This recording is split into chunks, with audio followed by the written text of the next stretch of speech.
దేశ ప్రజలందరికీ కృష్ణాష్టమి శుభాకాంక్షలు. ఇది ఏసీసీ న్యూస్. నా పేరు హితేష్ చక్ర.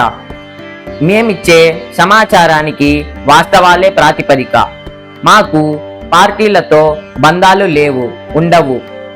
మాది పూర్తిగా విమర్శన శైలి. నిజాలు చెబితే నిష్ఠూరంగానే ఉంటాయి.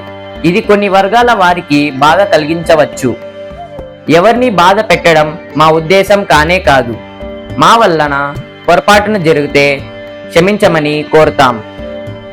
మంచి సలహాలకు ఎల్లప్పుడూ స్వాగతం. ఆధారాలతో ఇచ్చే సమాచారానికి ఎల్లప్పుడూ సాదర స్వాగతం. చట్టాలను తప్పకుండా పాటిస్తాం. ఇతరుల హక్కులను గౌరవిస్తాం.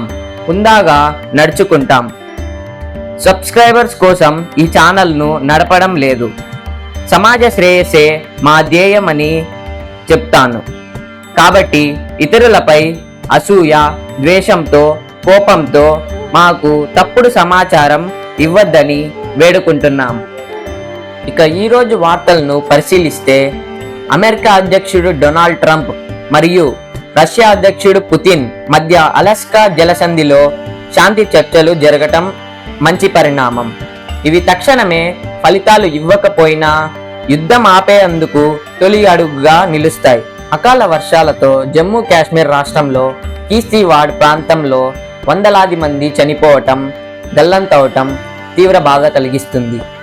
ఇటీవలే ఉత్తర కాశీ ప్రాంతంలో కూడా ఇలాంటి దుర్ఘటన జరిగిన విషయం తెలిసిందే.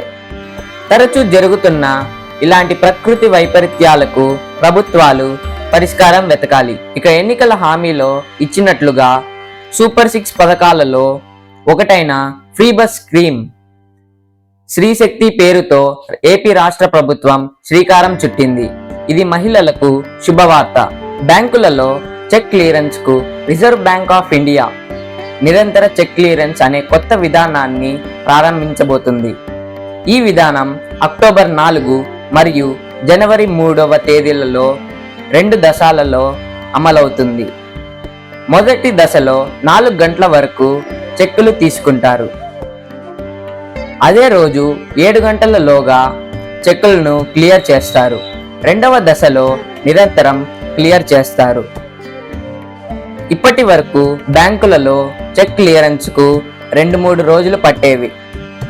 కొత్త విధానంతో కస్టమర్లకు ప్రయోజనం కలగబోతుంది.